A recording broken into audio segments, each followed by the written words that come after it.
What's up, active lifers? Welcome back to the Active Life Podcast. I'm Dr. Sean Pastuch. I'm your host. And the show we have for you today, oh man, I can't wait for you to listen to it. One of my favorite people, Mike DeMarco, the owner of Motives Movement in New Jersey, one of the most inspiring figures that we have in Active Life Pro Path, and that I am fortunate to consider a friend, client, colleague, absolutely blew the doors off on today's podcast. If you are a gym owner, this is a must listen with a notepad 2 or 3 times podcast. If you are not a gym owner and you want to hear what it sounds like to live with integrity, you can't miss this one. To give it to you brief, we talk about how Mike took his gym from making $10,000 a month to making over $50,000 a month, and then giving $17,000 of that back because it wasn't in line with his values, and he cut off a big part of his business that was generating the $17,000. He could have put that money into his pocket, and he decided it wasn't in line with his values. It was low integrity for him to keep doing it. So he got rid of that part of his business with the faith that he would grow back past where he was before and everything would be aligned. This is a story that you absolutely cannot miss. Give it a listen. Give it a review. Remember, when you love this podcast, and you're going to love this podcast, head to wherever you listen, leave a review. Take a screenshot, send it to me. I'm picking my favorite review each week, and I'm putting you through a 15-minute free coaching call. If you've left a review before, you're still in the running. Take that review, send it to me, Dr. Sean Pastuch on Instagram. I'll see you on the other side. Let's get you to the show. This one is awesome. But Mike DeMarco, welcome to the Active Life Podcast. Thanks for having me. I appreciate this. It's my pleasure, man. I think that you're exactly the kind of person who this entire industry needs about 1 million more of. And so I thought bringing you on and highlighting the kind of integrity that you lead with, the kind of work that you're doing in your business, the scary things that you've done in your business would be more than worthwhile for people to listen to. Yeah, I hope so. I mean, sometimes when you're the guy, it's hard to kind of see that, right? You're just entrenched in what you're doing. But, it means a lot for you to, I guess, recognize that or even see that in me right now. It is hard. And that's why we start all of our Friday calls with what are your wins from the week? Because when we get on a call on Friday, for example, if we don't start with wins, everybody just stays in the mindset of what do I need to improve upon, which is great. I'm glad that we have gym owners in our group who are focused on what can I improve on. It's equally important that we look back at where we came from, though. Mm. So I'm happy to shine it for you on yourself. Yeah, that's one thing. I feel like Ken, my mentor, Ken, we talked about that one point. I was struggling, and he was like, there was a book that he had read about, just looking back, not always looking forward at what we're striving for, but just looking back at like the incremental things that occurred yesterday, and just taking that and fueling you to just take one more step forward today. Well, he's had that same conversation with me. Right. And I'm sure he's had that same conversation with people who are more successful than I am and people who are less successful than both of us financially.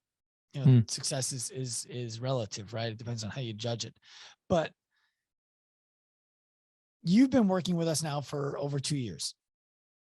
It'll be 3 in April.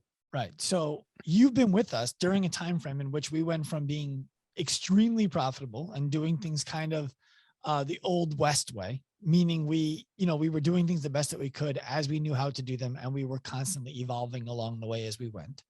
And hopefully in 3 years, we'll look back and be like, dude, I can't believe we were doing it like that 3 years ago.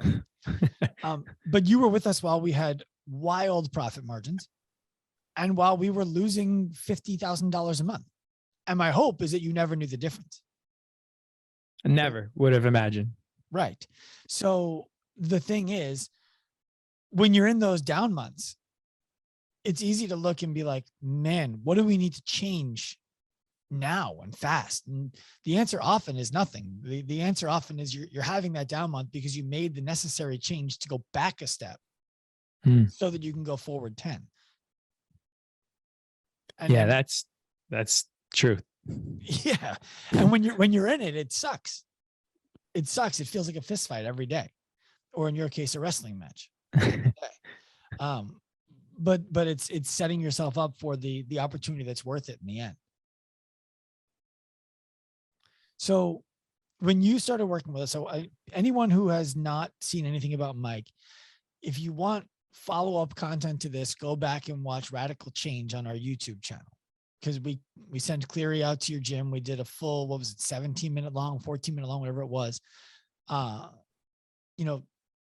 content piece with you, the team, your members. And it was one of the most inspiring pieces of content that we've ever made. It got me excited. So when you came in, you were a CrossFit gym. Mm-hmm. Yes. Yep.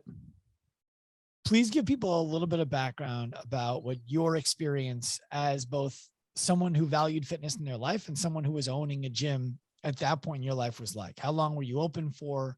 What kind of money were you making? Who were you serving? Why was that important to you? So we started in 2013, not as a CrossFit gym.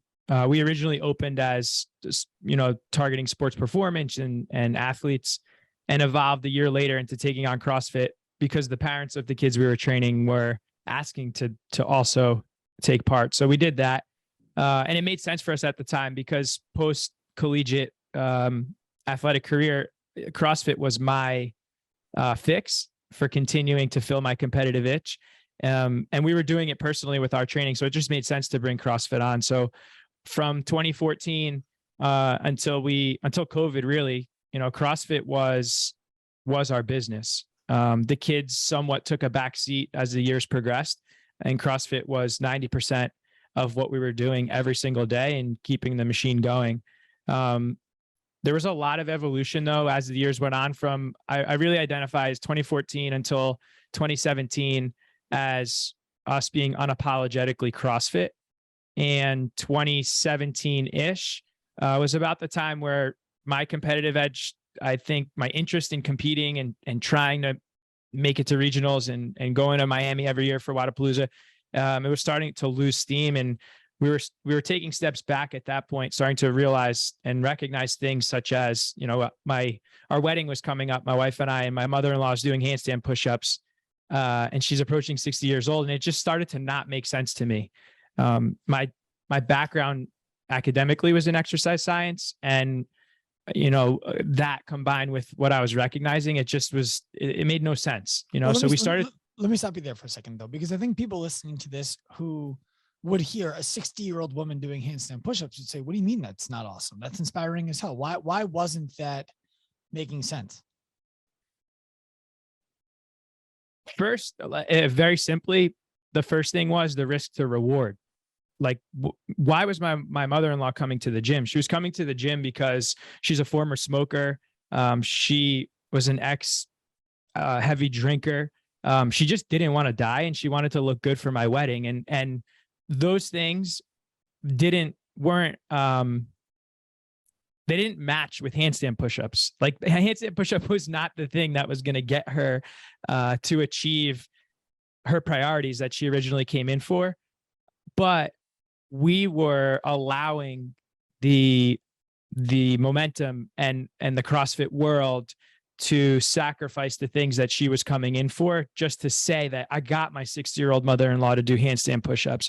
And we for many years were highlighting that, just like many other gyms still do to this day, and sacrificing the reason why she originally came in. So I think it was more so just kind of like starting to create self-awareness for ourselves as to, like, why is everyone here? Did they even know a handstand push-up was before they called us? Yes or no? If no, why are we forcing them to do it? And then we just started going movement by movement, kind of asking similar question. So what I'm hearing you say is your mother-in-law could have gotten the aesthetic result and the health result that she was looking for without doing a handstand push-up. But you did handstand push-ups because they were they were ubiquitous with CrossFit culture. Mhm. And getting a 60-year-old woman to do a handstand push-up felt like something that was like, look at what we can do through this methodology for this woman. It's amazing. Imagine what we could do for you. And you put that online. Mhm. For Am I years. there so far? Mhm. And what was the risk that you are describing that you felt like it was not in line with what your mother-in-law wanted? Fitness is like fitness. The stimulus of fitness to me is fire.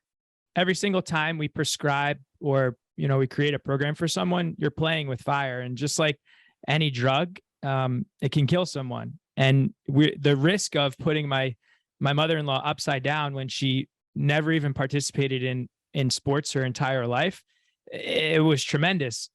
Like, you're talking about the risk of maybe we injure her to the point where she's not walking herself down the aisle at our wedding when she was trying to get in shape for the wedding, because just like most people that came general pop for CrossFit, they were experiencing stuff in their neck and discs from many of the movements that we were doing. And I think practically speaking, it's just looking at it like that. She wants to walk down the aisle of our wedding and look great and feel great and be confident. And if she can do that without exposing her to the risk of damaging things for the rest of her life, that's really where I was seeing it as. And it wasn't just her. It was many people, right? But that's just someone that I always think about because I see her every day. Of course. And so what's your response to the criticism of what you're saying, which is, well, that just means that you didn't know how to properly scale, Mike.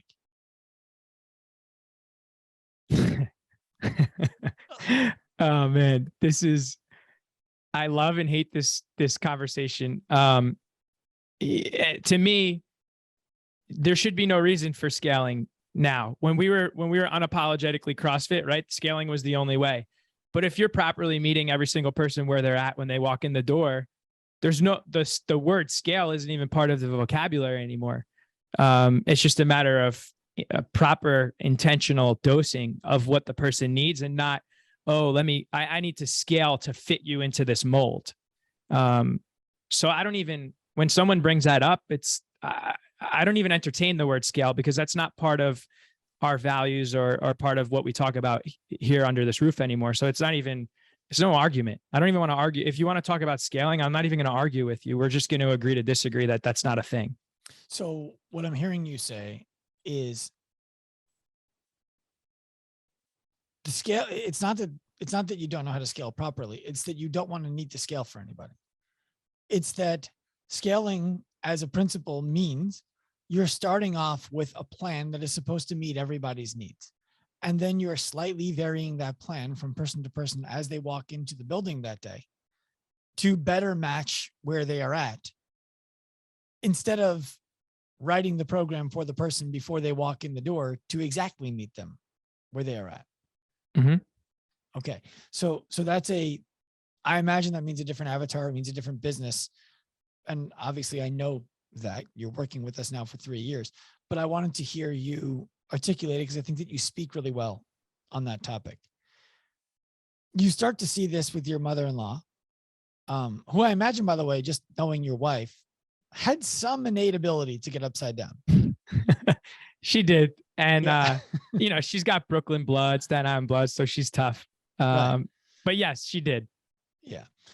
For those of you who don't know, the inside joke there is that Mike's wife was a high-level gymnast at Rutgers, Division I gymnast, like, flips upside down like it's nothing. Mm. So I assumed she got some of that from mom. So there's a lot of things you could have done though. And back in 2020 or 2020, which is when you enrolled with us, right before the pandemic, we weren't the safe bet. It wasn't like you were enrolling with a company who had this long track record of helping gyms successfully transform to help a more unique kind of client in a more unique kind of way. And while you may not have understood it before you enrolled, we were still developing everything that we were developing, and we were providing what we believed at the time was better than what existed. And so we felt good about saying, this is the best thing available because we've seen everything else that's available, while simultaneously saying we're a work in progress. And we always will be. What made you decide to take the leap with us? I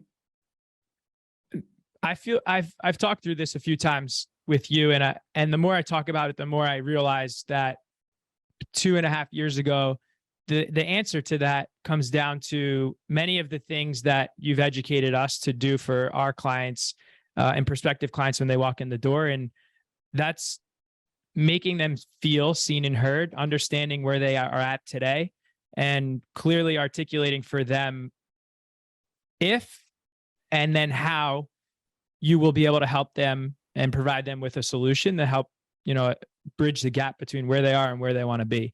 And at that time, speaking with you and with Nick, I didn't even know that that's kind of what you guys were doing in a lot of our dialogue, but that's ultimately what it came down to. Nick, I reached out first, and just through basic conversation with Nick, for the first time as a gym owner, I felt seen and heard.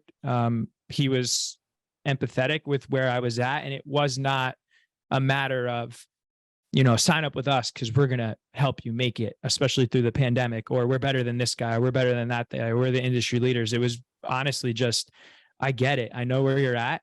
Here are the things that we can provide you with to help you get to where you want to go. Here's the cost of inaction. Here's the cost of action. But just talking through all of those things really resonated with me and made me believe that I didn't even know that you guys were a work in progress, to be completely honest with you. That wasn't something I can even remember. It was a matter of like, these people hear me. They understand what I am telling them I'm struggling with and I need and where we're at. And that's ultimately what fulfilled my trust bucket, if you would call it that. And at the time, what was the revenue in your gym? How much money were you making? Well, this was in the middle of the pandemic. So we were floating sometimes around $10,000. And from March 13th until when we signed up with you, towards the end of April, I believe, that was it. We were fighting for all of $10,000. We went into the pandemic I would say on March 1st of 2020, pre-pandemic. We were upwards of 170 something members at that time. And March 13th rolls around and we're down to 48. And that was pretty typical, right? Like that was pretty much what the industry was dealing with. And it was 48. And then some came back and held on because they, realized that we were working really hard on a daily basis to serve via Zoom and over deliver value as best as we could in that virtual world. But 10K, maybe we got up to 50 members again through the pandemic, but that was really it. So you were charging $200 a month per member at that time? No, we had a few clients. We had very, very little revenue coming in from one-on-one training. That was still somewhat there. But our average client value at that time when we dropped or when we went into the pandemic pre-working with you guys was around $124 per client per month. So you must have had it had to have been closer to 75 if you were doing $10,000 a month. But those numbers, the aggregate numbers are the one I'm most interested in. What was the peak that you got to before the pandemic was over? And I'll say the pandemic being over, meaning, let's say before January 2022. January 2022. So we started working. I'm trying to kind of just track time here. So we signed up with you guys April 20. We progressed all the way around to January 21. We broke 20 for the first time ever in the history of our business. And then we tracked. What month was that? January 21. Okay. And then January 22, we broke 30. And then that was the first time we broke 30 as a company ever. And your peak revenue you ever got to? 50. And 50 was most recently this past spring before we flipped. Okay, let's talk about that. Because this is where I feel like you put your proverbial balls on the table, right? Took massive risk and stepped through some really scary stuff that a lot of people are wanting to do, and are afraid to do. And for good reason. There's nothing fun about it. Not while you're doing it, at least. I actually had that conversation with another gym owner this morning. I was explaining to him that doing this kind of stuff is really scary. And feeling like you're in debt or like you're not making the money you used to make is really scary. To put it in perspective, the day that a doctor graduates medical school or a lawyer graduates law school, they're looking at $250,000 to $350,000 in debt. And they don't feel bad about it. They feel excited because they've graduated school and now they have the ability to start earning. When we in this industry have a month where we're flat, where we're losing money, or where we're making less money than we were making before, members leave, it's like, oh man, do we make a mistake? Well, it's the same as having just graduated school, right? You took a major step back so that you could take some steps forward. So talk to us about what you did there. When we did the flip specifically, like talk through that timeline, or explain what the flip is. Because we've talked about it, but I would love for people to hear it from you. You took your gym from being X to being Y. What was X? What's Y? I understand. So, I'll track back when we were at 10K, 90%, over 90% of gross revenues were all coming in from group, CrossFit group, some athletic kids groups and stuff, and a little bit of PT. And the progression from 10 to breaking 20 for the first time in April of 21 was due to first a price increase with all of our groups. So we raised all of our clients' monthly memberships from an average of $124 to $195 a month at that time. In addition to starting to aggressively install a PT system, a personal training system in our company. So the price raise in conjunction with personal training coming in is what was that first influx, or that 2X per se, from March until January. In January of 21, that's where I believe the whole active life model with group began to really strike a chord with us and be something that we were very curious about installing, but we're unsure if that was something we could be successful with, if it would even work. But we did know that what we were doing, it was done. We were done with CrossFit at that point. Mentally, we were disengaging from it. Not only did we remove handstand push-ups, we took the ropes down. There were no more overhead squats. There were so many things had changed to the point where members were questioning if we were even a CrossFit gym. So on that day, or on that month of January 21, the question was, what needs to be true for us to flip to be full active life model? And the answer to that question was, we need, in order to make the first step in doing that, we need our overall group revenue stream coming in to fall below 30% of gross revenues. Can we say that? I think it's important to say that a different way. You needed the other revenues to raise above 70%. Not that you needed group to fall below 30. Would you agree, or am I mistaken about that? Yeah. And yes, that sounds way better. So we needed our one-on-one training and semi-private training to exceed 70% of overall gross revenue. So now, answering that very simply, it was, okay, what areas do we need to begin, intentionally putting action into without doing a disservice to the group, right? Because we didn't want to eliminate our group clients. We loved them. We still wanted to serve them to the best of our ability. We just knew that we needed to do it differently. And the first step to doing it differently was getting our other revenue streams to be collectively above 70%. It took us from January 21 until February of 22 for that to occur. Then it was, okay, we're here. So what was revenue in February 2022? Right around, it was those months in a row were hovering around 40. Okay. But the blend of the 40 changed tremendously. And so at that time, and also during the year, you have to imagine back and forth conversation in my own head and our team's heads of, are we really doing this? This is a good idea. Should we do this? Is this going to work? and constantly dealing with the conversation of that. But in the background, our CrossFit group class, as it once was, never exceeded 70 clients ever again post-pandemic. And we were trying to get them in, but it was a net neutral. I felt as if the momentum behind the macro scene of CrossFit in the world, in our industry, was somewhat dying down and coinciding with that. And so that was a huge thing that also went into the decision in February of we haven't gotten the group back over 70. We've been silently trying to do that too, and it's just not happening. People aren't coming in asking for that CrossFit anymore. We did a really good job at retaining many of the members that were with us pre-COVID, through COVID, and even post-COVID, but there was no new people coming in for that. Everyone new coming in loved all of the new systems that we put in place with regards to PT First, our consultation process, our client journey, individual design, all of these new things that we were able to install because of Active Life.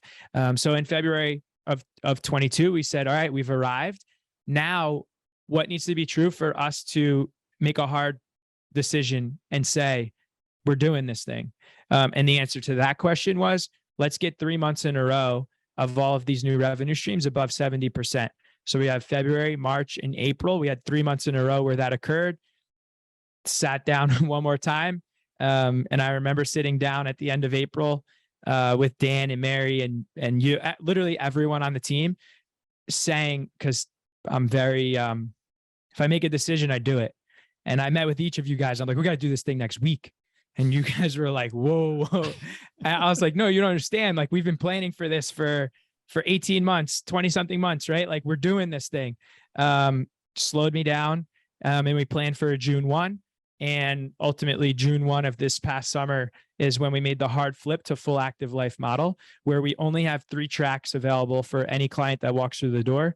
One of them is exclusively one-on-one sessions. The other is ascending into the group model that we have, where everyone's still on individual design.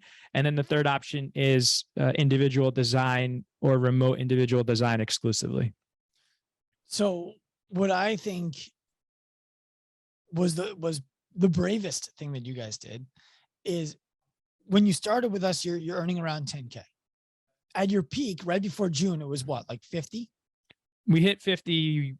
I believe it was 51.5 for the first time ever.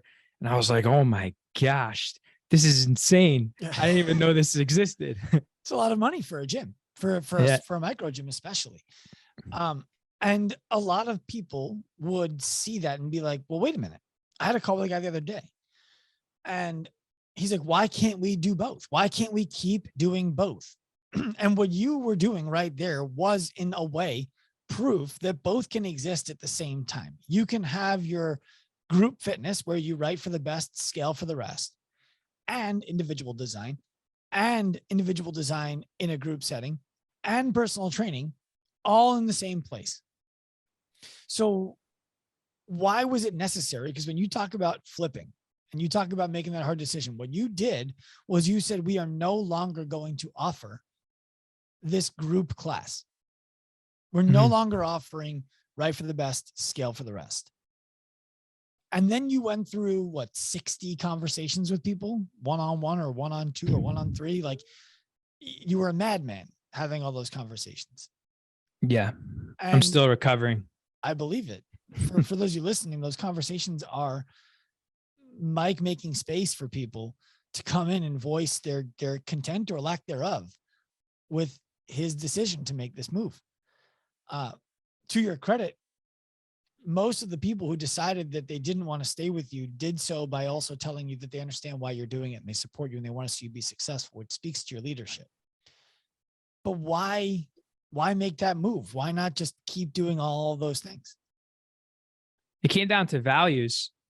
I remember literally this time last year, fall of 21, it would have been.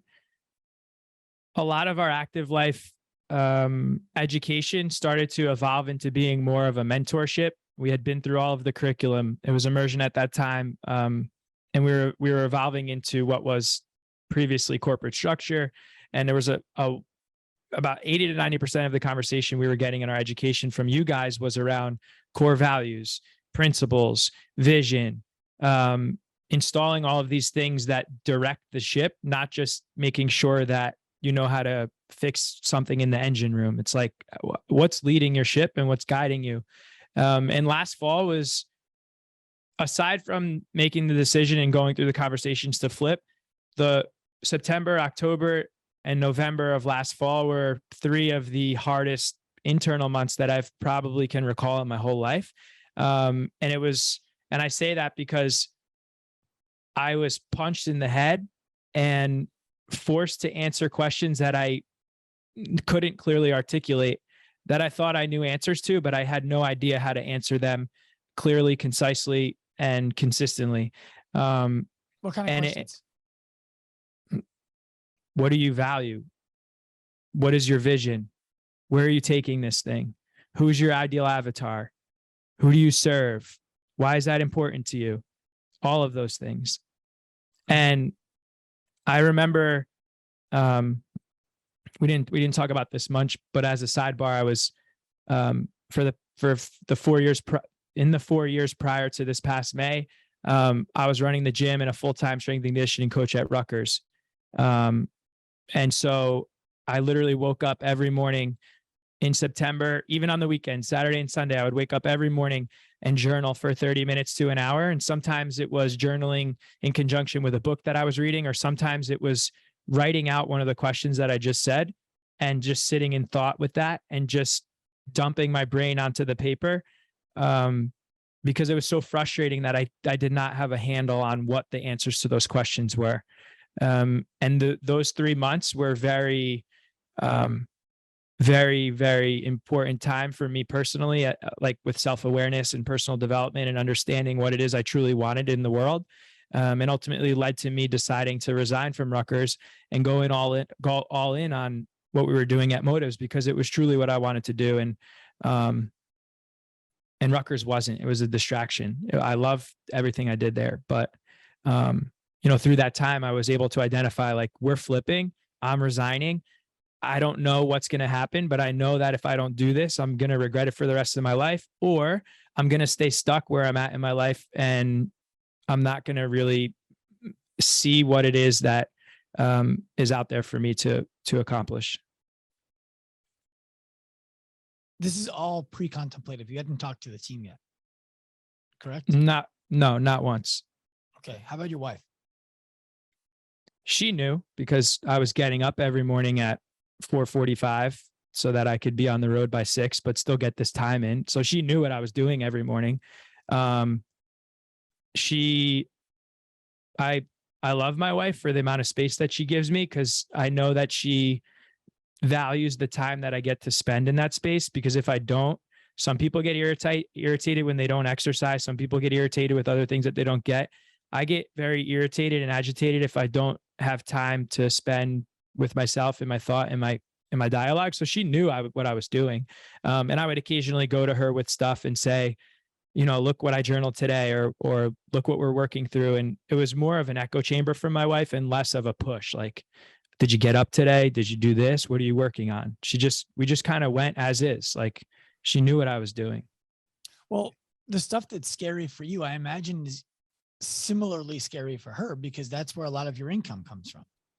And so you're going to give up the thing that's steady, where we know the money's going to be coming in, to go ahead and go all in on this gym that now is doing really well. I mean, $40,000, $50,000 months is great in a micro gym environment. And you're going to change what's working? How did you guys converse around that?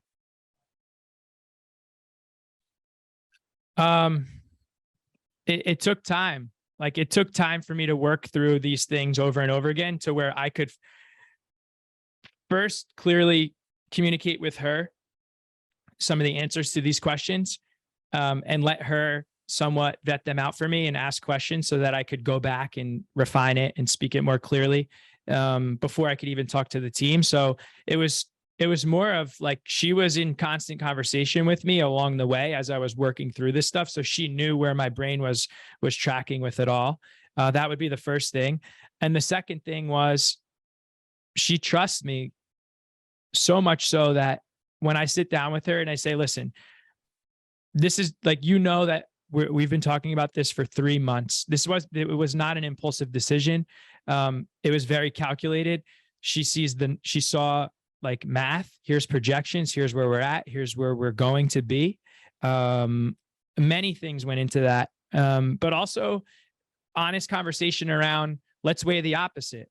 What's the cost of inaction? What's the cost if we don't do this thing for you and I relationally in our marriage, for our daughter, she had just had a baby. Like we had just had a baby 9 months prior. That was like a whole nother thing thrown into the mix here. So it was honestly just weighing out cost of inaction, cost of action, working through what we now call with you guys, some semblance of the idea checklist. I can't tell you how many times I filled out an idea checklist and we talked about it. With your wife. Mm-hmm. Mm-hmm.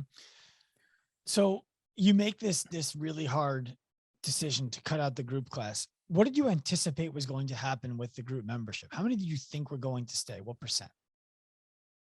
20%. You thought 20% would stay. Mm-hmm. What percent stayed? Less than 10. Okay. So revenue dropped from 50K to what?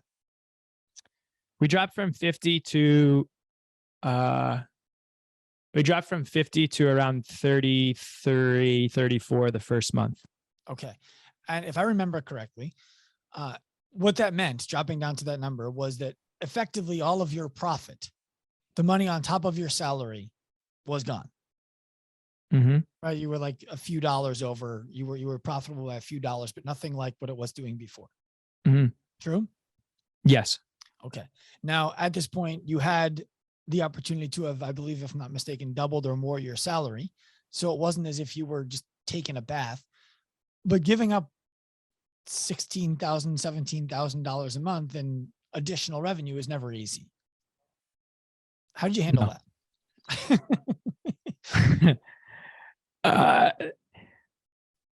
I know that my second job at Rutgers isn't really part of, I guess, the overall narrative, but for me, it was at that time, because on May 15th, I resigned and we flipped on June 1st. So not only did the business lose $16,000 that first month, but I lost health benefits, my salary, consistent income that way as well. So like at that time, it was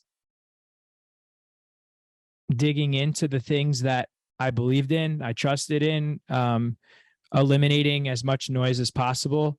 I remember before we flipped on June 1st, you had put a podcast out that was speaking to me specifically with where I was at. And there were multiple mornings where we have a 3-mile loop door to door, and the podcast was 28 minutes. And I would wake up before I did anything for that day or even sat down to journal. I would put the podcast on and I would run my 3 miles, and it would end when I got to my front door. And I did that every day for at least 14 days.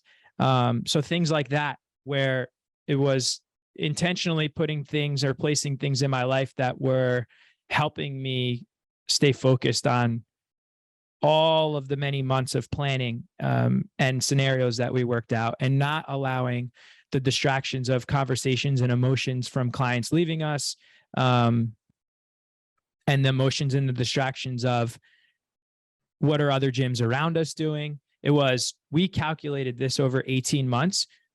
Do not get distracted by the next shiny thing that goes floating down the street. Stay focused on all of the spreadsheets and all of the plans and preparation, and trust that your team and your wife and everyone has in you. And I don't know, just stay locked in, to be honest with you. It's amazing that a business that was earning 3x what it was earning when you started is now something that you're like, this is a loss compared to where we were. Do you remember what podcast number that was? I don't. I swear to you, it was exactly like 28-minute podcast. And the first 10 minutes you were talking to, you were just talking to a business owner, and then you said, I'm speaking to Mike, and I know he wouldn't mind if I was speaking to him. And it was like, I knew that you made that podcast for me. Mm-hmm. I'll find the number. We'll make sure to put it in the show notes along with the YouTube video that you were in. So you make this move and you lose, let's say $16,000, $17,000 of recurring monthly revenue. Mm-hmm. It's a gut punch, even though you knew this is why you wanted 70% of revenue to be from the things that you weren't going to be affecting. Right. Mm-hmm. So after that happens, is there shakiness amongst the staff? Is there shakiness amongst you and your wife? Where are you at in that moment? The only person that saw me shaky was my wife from time to time. There were some days where we would sit back, or I would go home and I would question the decision that we made, or I would get a text message, or I would see something on social media from a former client that had decided that this wasn't the right thing for them. They would reach out, and it was just, there were times where she saw me in my self-doubt, and thankfully, she would pick me up during those times and just refocus me. But as a leader for our team, I made it a point to make sure that I never wore that emotion on my face, or even voiced that shakiness to them, because that's not what they need in order to stay focused on what we're doing. They don't need to see me in my self feels or in my emotions, bringing that in the door every day. They knew what the plan was, and they trusted me. And one of the reasons why we made the flip is because I trusted the trust that they had in me. And so a lot of the internal conversation with our staff was consistently around, here's where we're at. Here's the next step. What needs to be true for us to accomplish the next step? Check. Got it. Here's where we're at. Here's where the next step is. What needs to be true for us to accomplish the next step? What's an example of that? Like, so for gym owners who are listening to this, what is an example of, here's where we're at, here's the next step, here's what needs to be true for us to do it? I'm asking you that because I believe you are what I would call radically transparent with the team at Motives about all things. These are our finances. These are our membership counts. These are the clients who left. These are the clients who are coming in. How did you identify what to tell them and what action to take around that statistic, if you will? It's a great question. It's situational, and I believe it's individual most often with our team. It's understanding who it is, who each person is on your staff. So the three other professionals on our team right now, they all, I believe, receive information in their brains differently, and all in unique ways. And it's understanding if one of our team members is more calculated or driven by number, it's talking about that type of stuff because that resonates with them, and that speaks to the way that they or how they interpret where it is where we are. If another one is less about I guess calculation or even statistics, it's more about how are we feeling? How are our client? What's the overall feel? What do we want it to feel like? How do we make it feel like that? What needs to be true for that? And it's just leveraging their unique abilities and their individual personalities in conversation. As a team, when we were meeting in our team meetings, the things that we would talk about as a group were that everyone knew that I would meet with them individually, and they would all know that I would speak to them a little bit differently and loosely what I was talking to them about. But when we would come together as a group, they were more like we were looking at the compass, like where are we? And we would zoom out and say, where are we? How are we all making an impact on the direction of that we're headed? I'm not sure if that answers, but very individually. Was it financial? Were you talking to them about like, these are our finances, these are where we need to be to hit the profit numbers to do X, Y, Z? Yep. Yeah. Sometimes we would talk finances. I'm very honest with them. One of our team meetings that we had, I I drew 4 circles on the board, and circle 1, it was a pie chart that resembled, it was an imagery of what our revenue share was during COVID. The other one was, here's where we were at on January 21. The other pie chart was just our timeline of how the revenues have progressed over time, and then what the ideal outcome is with us having a full expression of the active life model.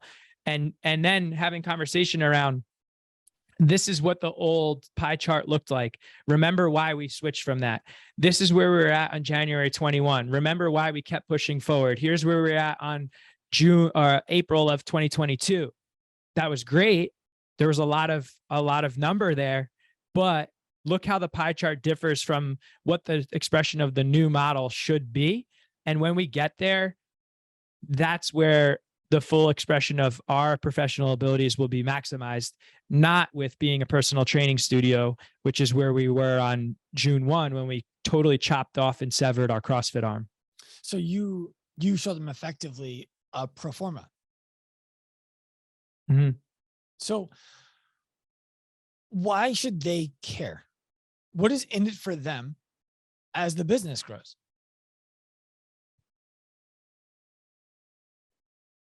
If I believe that they understand the values of the business, they understand my values as an owner, they understand my values as a professional that's serving our clients, and they understand my values as a leader for them internally on the team. And I believe that having a full scope picture of what everything is that's going on will just continue to allow them to understand what the narrative is. I learn really well through stories. And so maybe that has something to do with it. Like, I believe that explaining what I just did with the pie charts allows them to understand what's the narrative of motives right now in September of 2022. What was the narrative in January of 2021? So that they understand that the old thing in January of 2021, when we would have a class of 12 to 15 people, and the new thing in September, when we only have like 3 to 5 people in a group, it may feel like there's less people here, and it might feel like, oh no, the business is failing. There's not as many people here. The parking lot's not as full. But ultimately, that's what we chose. And that is actually more successful than what we were once serving, which was fitting everyone into the same cookie cutter and saying, you have to walk through this. Well, this is a total tangent, and I don't know why I'm bringing this up right now, but I had a conversation with my buddy trying to explain to him this transition that we made, because he thinks I'm crazy. And is he a CrossFit gym owner? Or is he a CrossFitter? No, he's a business owner. Okay. And so recently, him and I and another couple, we went out to a really expensive steakhouse together. And the illustration I most recently used with him was, imagine that we all went to that steakhouse again next weekend, except this time, instead of each of us getting a menu and looking through the menu and making a decision for what met us where we were at on that particular night, you sat down at that table, and the minute you sat down, they put a plate in front of you with 3 slices of steak, Brussels sprouts, and mashed potatoes, and then put a glass of wine in front of you and said, that's what you get for tonight. And you can pick and choose how much of the steak you eat. You could choose not to eat the potatoes or the Brussels sprouts, and you could not drink the wine and not drink anything. But that's ultimately what CrossFit used to be for us. You walked in, we said, this is what you're doing. Take it or leave it. We can scale it down. You can eat less steak. You can eat less potatoes today, but you don't get to choose that you want a non-alcoholic beverage because of whatever, or you don't want steak. Maybe you want chicken. That was like a really cool illustration that resonated with him. And he was like, okay, I'm starting to understand it now. But ultimately, it's like having conversations with that with our team, I believe, are super impactful for inspiring them to see like where we're going. And there's no secrets. Right. So you make the move in June. Well, first of all, let me first go back and acknowledge that was a really good representation. It's a really good way to show somebody who's not entrenched in this business that, look, the difference is you go to a restaurant that's high end because you want to go to this restaurant, in part because you want to be able to pick the foods that they make that you really want. How would you feel if they just said, these are the foods you get and eat as much or as little as you would like? that's dinner. What I would see, what I want people to know is there are restaurants who do that, who are very successful. There are not as many of them, and they are known for being absolutely impeccably excellent. If you want to offer that, the key is knowing exactly who wants that food or that workout in this case, and giving it to them at a level that is so world-class, it's undeniable. That's really, really, really hard to do and charge the price given the problems that it solves, right? What you elected to do is both choose your own menu, and I would argue even more, this is our sommelier. They're going to ask you some questions, and based on the answers to your questions, prescribe the one that they believe you're going to like that you never maybe even would have tried on your own. This is our, nutritionist. Tell them what your food priorities are, and they're going to choose the best dish for you. And this is our chef. Tell them what kind of textures you like, and they're going to choose how it's cooked. So it's not just choosing off the menu, because in the case of your gym, it's prescriptive. It's having a menu behind your mind as the business owner and the coach, and then affording someone to tell you what they like so that you can make the perfect dish for them. Right? Absolutely. So very cool. You make the move in June, revenue dropped $16,000, $17,000. Has it recovered? Yes, slowly. But as expected, because that's what our client journey is set up for. If we were opening this from scratch, like you're doing in Long Beach, it's going to take you 3 to 6 months, for your revenue to pick up as well, because the client journey is set up where you don't go into an autonomous group environment until you've shown confidence and competence in the beginning stages of our client journey. And with that comes, let's say a great example is the month of August, we had 10 new clients sign up. In the month of September, we've had 6 new clients sign up. All for the new model at the new price points. 70% of them, yes. The other 30% are exclusive one-on-one clients, for various reasons. Right. But that's what I mean by the new model. Meaning they're not coming in looking for a group that you're bringing back. No. Not even. We've actually had 3 clients come back in the last 30 days that came to us between, let's call it 2018 and 2020, and sign up again with us because we're not offering CrossFit, and say, I was here, like, Mike, you guys are awesome, but I got hurt, or that wasn't for me. After I finished on-ramp and I got into the class, it just wasn't for me. And they're back and they love it. And that's the new thing. It's something that meets them. The new group is $499. And they were paying $135, maybe. And so they didn't come back because you're less expensive. They came back because they see you as more valuable for the price. And they're buying personal training before they even have an opportunity to jump into that. Yes. What is personal training? Our average rate is $102 per session. $102 per session. On average. How many sessions is a person like that buying? Somewhere in the range of 12 to 48 sessions, relative to how the consultation goes, what their experience is, what their current abilities are, their interest or injury history, many things. So you make the move in June. I imagine the immediate fear is anyone going to sign up for this? Forget about the people who are left. That's great. How are we going to get new people to come do this thing when we've been this other thing for so long? That's what our reputation is. You started seeing new influx in August. Is that right? And what do you think drove that new influx of 10 members in August and 6 so far in September as we talk on the 13th or 14th? Referrals. All referrals. It's 90% referrals. And it's our current clients being able to clearly articulate what we do to their friends, who they look at and say, they are like me and they would benefit from the thing that has changed my life. Did you teach them how to do that? We're trying to. Well, you're obviously doing a good job. I like to believe that we are.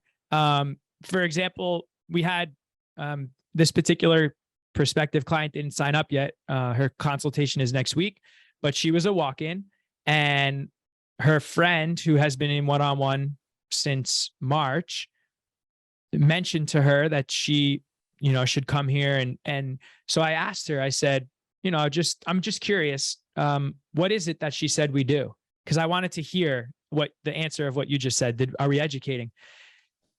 She got done speaking in maybe 2 minutes. And I looked at her and I was like, I need to call her right now, because that was clearer than I've said it at times. Because, and the fact that we had a walk-in referral speak like that, I believe says, yes, we are educating in a way that allows our clients to know simply, this is what we do. This is why it's important to us. And this is who, if there's anyone else that you see in your life that can be impacted by this is how you tell them it is what we do. So if you look at your projections, when do you think you'll eclipse 50,000 again as a revenue figure? At the latest, January. Okay. And what do you feel like your ceiling is now as compared to where it was before? Full expression, like, talking 2-3 years down the road. I believe our ceiling is, I believe we could break $1 million in a year. So that would be 80 a month. Is that sustainable forever? I'm not sure. That's uncharted waters for us with regards to full expression of staff management and client experience and whatnot. I believe we could do it. Do I believe that that's the most effective client load for us to be able to serve to the best we can? I'm unsure. But I think that that's our ceiling, is upwards of that. And that would be a combination of the 3 different offers: the individual design, the individual design in the group, and the personal training. Correct. How does your staff feel? Share with people what's different about the feel for you and for the staff of having people who maybe previously were paid per class that they coached to now having salary plus bonus opportunities. Well, let's start with me. Let's do that. Because it scares the crap out of me. I have families to feed now. Alexa, who's on our team, is due in November. That's scary. She's pregnant, you mean? Mm-hmm. And she's about to have her first child in November. That's a real business. She's not participating or bringing value to Motives, making an hourly wage. She needs 2 or 3 other jobs to do that. And I know that firsthand because everyone on our team was once that person, including myself up until 4 months ago. It's very scary, but it also. Wait, I want to help you clear something up, because the way that you said that made it sound like she has 3 jobs. She does not, but I'm saying in the past, all 4 of us on our team, we collectively, the 4 of us have been in this industry for over 40 years of experience collectively. And we've all been the coach that's had 2 jobs at the same time, 3 jobs at the same time, because the main thing that you wanted to be the main thing, just, it wasn't mathematically possible for it to be that. Now, currently, none of us do. Every single one of us that's on our team right now is fully focused on this. No one has a side hustle anymore. And so now, I guess, bringing it over to them, I believe it brings them freedom. There's less psychological stress, in my opinion, for them to be a professional here with us at Motives than there is where you work at, I don't know, some other type of Globo gym or a CrossFit gym that we used to be. And you're trying to figure out, like, am I going to take home $4,000 next month, or can I do 5? And if I do 5, does that mean I'm coaching 40 classes a week? I don't even know if I could do that. Those are all the things that we've wrestled with through this industry over the years, and things that we don't need to deal with anymore because it's unsustainable. So they're paid a full-time salary now. How are you don't have to tell me exactly what they're paid unless you really want to. What does their compensation package look like, if you will? Like, what is expected of them? All that. Yeah. So we're in it with rolling out the new model. We haven't rolled out salary structures yet. That's actually starting this month for one of them. November for another one, and then Alexa when she comes back from her maternity leave. So they're currently still paid predominantly based on all of their one-on-one roster and what they're performing on a weekly basis. The rollout of salary structure to come is a base salary that covers the first 12 sessions blended, whether it be in the new group or one-on-one, and it covers 12 to 15 hours per week of all of the things that occur off the floor, checking in with clients, programming, just doing the things that go into being a professional aside from just being a personal trainer and a coach, because those aren't the same thing.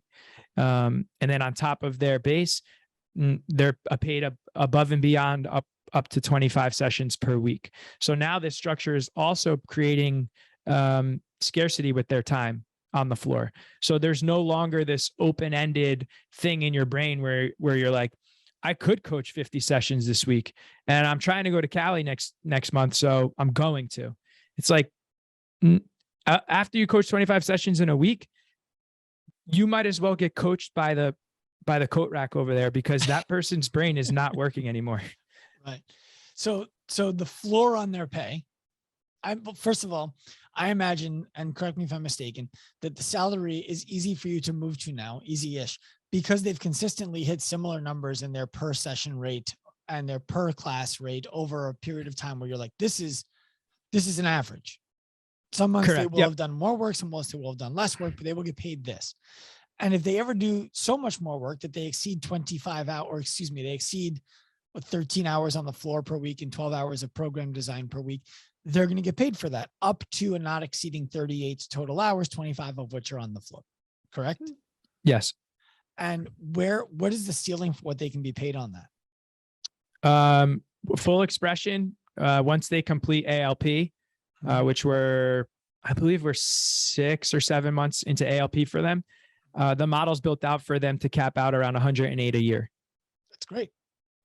And then as the business continues to grow, and I don't mean in terms of more members, I mean in terms of regular price raises, as you know, they'll continue to keep up with the economy, if you will. Mm-hmm. Very cool. Have they ever expressed to you how that's changed their lives? Yeah. I mean, Ashley and Dan on our team were both on vacation last week at the same time. And Ashley went to California for almost 14 days. Never in my time here as an owner, we're in our 10th year, never in 10 years of owning this business have 2 of our full-time employees been able to go on vacation at the same time and not have to shut the gym down. I remember the first time we went to Wadapalooza in 2016. I went there to compete and we had to shut the gym for a couple of days because I wasn't going by myself. Everyone else that was part of our team at that time, like we were all going, the band's all in. So like it's very different. And the fact that they're going on vacation regularly speaks to the impact that it's made and the change that it's had on their life. And in addition to the fact that they have normal schedules now and they don't need to coach a travel soccer team at nighttime just to cover rent. Right. That's nice. Nice job, man. You've done a lot of things that I have a lot of reverence for. I think you're a phenomenal leader. I'd follow you into things. I think you're an outstanding leader. I think you have extremely high integrity. And I respect how contemplative you are before you make decisions, because you know that once you make that decision, you're like a dog on a bone. That decision's made. We're going to eat this thing. What wisdom would you share with somebody who is coming up behind you? So right now, they are also in the $10,000 to $20,000 a month range in their gym. They're stretched thin. They don't have systems, or they think they have systems. They've maybe hired someone to give them some systems, and they're like, this is okay. It's better than before. And they're still having to be there every minute for this thing to be successful. They can't go on vacation. Their coaches can't go on vacation. And hopefully someone joins next month. They're thinking about, how do we do paid ads? all of this kind of stuff, like what the Morning Chalk Up is writing about. Do CrossFit gyms need paid ads? Meantime, you got 16 referrals in the last 2 months for a membership that when they get to the lower price is $500 a month. Mm-hmm. What advice do you have for that person? And I'm not asking for a shameless plug. I'm asking what advice you have for that person in their life. I would advise them to start with themselves, because it took me 15 months of working with you guys to stop trying to drink from a fire hose and sit down and start talking to myself and writing it on paper. And not until I did that were we able to actually progress forward in a way that was meaningful for our team and for the people that we were serving and for the vision and the mission of what we're doing. So I would start with yourself and identify what it is that you value, because if I still valued going to Wadapalooza and competing in the CrossFit Open every year and doing the open workouts 3 times because I didn't score in the top 100, we would still be making $15,000 a month, because I did that life for 7 years. So prioritize or sit down and have time to read a book that forces you to look at yourself, listen to something. Whatever it is that speaks to you, get in your own head and put on paper what it is that you value. And if you, at the end of the day, if you come to the conclusion that you do value the things I mentioned, such as competing and being a competitive athlete, there's nothing wrong with that, but you have to understand that you can't have all of it. So you need to figure out what it is that your values are. And once you do, identify how you're going to make decisions that are in line with those things, or else you'll be stuck forever. Can I add to that? Of course. I think what you do exceptionally well, and you may not even realize it, that if someone else is going to start with themselves, they have to be prepared to do, is you challenged yourself. It's easy for someone to say, I value helping people change their lives. Am I doing that? Yes. Be done. Instead of asking, could I be doing that better? For who? How? How do you know? Well, why do I do these things? Are they important? Why are they important to me if they're not important to those other people? Right. And having, like, you had that conversation with yourself, especially when we go back to the conversation with your mother-in-law, not with her, with you, about her. Why is she doing handstand push-ups? Do handstand push-ups get people fitter? Yes. Will handstand push-ups help her achieve that aesthetic? Yes. Is she likely to get hurt doing handstand push-ups? No. Is she possibly going to get hurt doing handstand push-ups? Yes. Could she get hurt doing anything? Yes. Is the likelihood higher that she would get hurt doing handstand push-ups than alternative exercise that gets her to the same end that she desires? Yes. Then why are we doing it? Mm-hmm. That's the conversation that you had with yourself. I think your advice was great. And I just wanted to make sure that I added for people to know. I had a similar month to what you experienced when you were trying to figure out what you valued. I don't know if I ever told you this story. I hired a mentor in 2016 because I was working 17-hour days, making $30,000 a year. And I had patients flying in to see me. Like, what the fuck is going on? Why am I not making any money? And I was at the CrossFit Games in the warm-up area working with 40 athletes between myself and my partner at the time. They would walk right past the sponsor's booth, who was there to treat them, to me and my partner, to the point that they actually made us take our table out of the room because the sponsor complained in the warm-up area at the CrossFit Games. And I was making no money, busting my ass, missing time with my family. And this mentor asks me, why do you do it? I was like, oh man, I've thought about this a lot. I know the answer to this. And he's like, okay, what is it? I'm thinking to myself, he's going to think I'm so awesome. And I said, I want to provide for my family. I want to leave a legacy, and I want to change an industry. He's like, wow, that's really cool. I said, thank you. I appreciate it. He's like, it's too bad it's bullshit. So what are you talking about? He's like, Sean, you told me that you got offered a job working in finance that would have made you 7 figures. I said, yeah. He goes, you'd be providing for your family better with that than you are with the money you're making now, aren't you? I said, yeah. It's like, so it's not about that. It's like, you're not exactly blazing a path to leave yourself a legacy. I said, that's true. And he's like, and there's no reason to believe you're changing an industry. So all those things that you just described, they're not true. Why do you do it?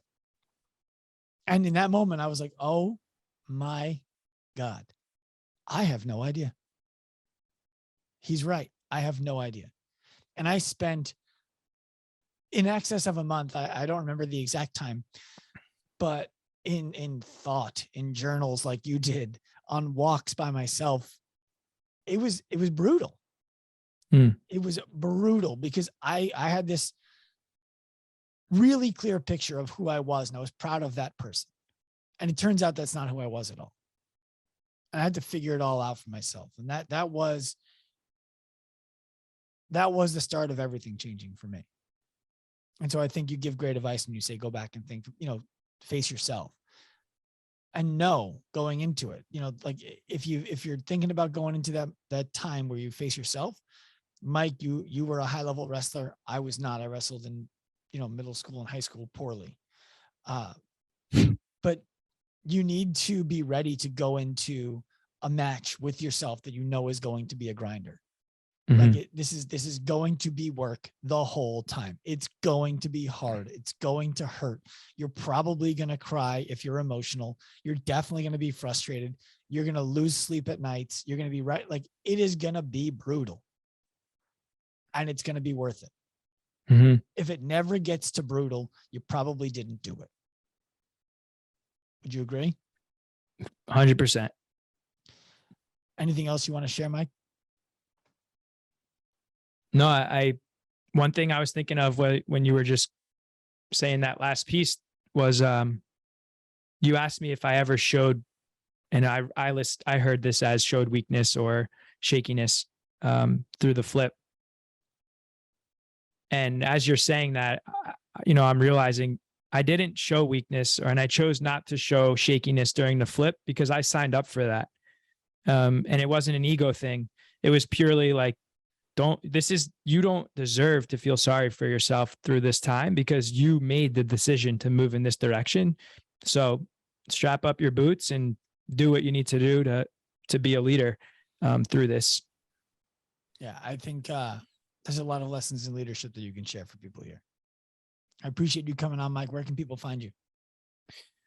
Motives Life on Instagram. That's our Instagram handle, motiveslife.com. And then you can catch a lot of reels and funny stories of my daughter at Motives Mike D on Instagram as well. Your Instagram content has actually been really good lately. Thank you. I think I'm starting to realize that I'm not cut out for like fitness content, but my daughter's content is on the money. Well, your daughter's content is good, but also the stuff that you did with like those glasses where you were talking about the medical studies. That's good stuff. Keep doing that. Thank you. You're welcome. Mike, it's been a pleasure. Same here, Sean. I appreciate you. I hope you enjoyed this episode of the Active Life Podcast. Remember, if you feel inspired by our vision to humanize the healthcare industry, professionalize the fitness industry, and empower individuals to live their lives, to reclaim their physical freedom, to develop careers, helping people reclaim their physical freedom. All you need to do is head to activelifeprofessional.com, find the appropriate link that represents you, and get in contact. We'll see you there.